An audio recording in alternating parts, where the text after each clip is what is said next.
பேரறிஞர் அண்ணாவின் 117வது பிறந்தநாள் விழா தமிழகம் முழுவதும் கொண்டாடப்பட்டது.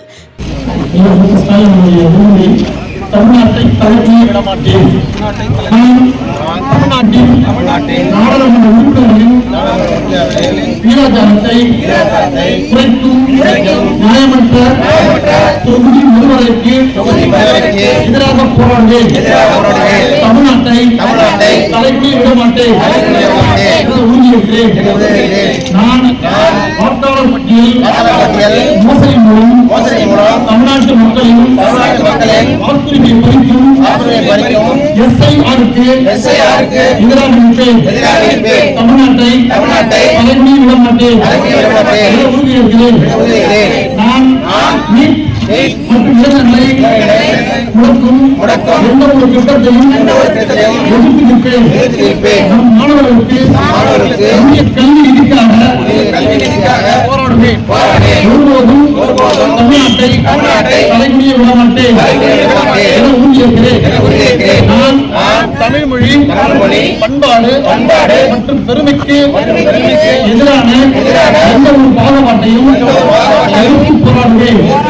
இதற்காகவும் தமிழ்நாட்டை கலைஞரிய விடமாட்டேன் என உறுதியேற்கிறேன்.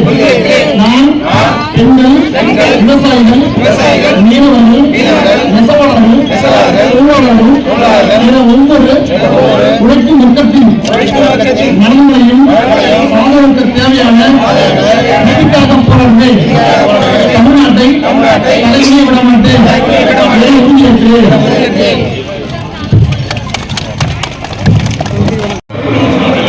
மேற்கு மாவட்டம் தீட்டக்குடி தொகுதியில் உள்ள கழுதூர் அரியநாச்சி கிராமங்களில் திராவிட முன்னேற்ற கழக தொண்டர்கள் அண்ணா திருவுருவ சிலைக்கு மாலை அணிவித்து மரியாதை செலுத்தினர். இந்நிகழ்வில் கடலூர் மேற்கு மாவட்ட சார்பில் தொழிலாளர் நலன் மற்றும் திறன் மேம்பாட்டுத்துறை அமைச்சர் சி. வே. கணேசன் பேரறிஞர் அண்ணாவின் திருவுருவ சிலைக்கு மாலை அணிவித்து மரியாதை செலுத்தினார். அதனைத் தொடர்ந்து பொதுமக்கள் முன்னிலையில் உறுதிமொழி ஏற்றனர் மற்றும் பொதுமக்களுக்கு இலவச வேட்டி சேலைகளை வழங்கினார். இதில் கடலூர் மேற்கு மாவட்ட விளையாட்டு மேம்பாட்டு அணி அமைப்பாளர் சி. வெங்கடேசன், தொழிலாளர் நலவாரிய உறுப்பினர் KNT சங்கர், முன்னாள் ஊராட்சி மன்ற தலைவர் கருணாநிதி, விவசாய அணி அமைப்பாளர் சேகர், முன்னாள் மாவட்ட கவுன்சிலர் ராஜரத்தினம் மற்றும் கிளை கழக நிர்வாகிகள், திரளான பொதுமக்கள் என பலர் கலந்து கொண்டனர்.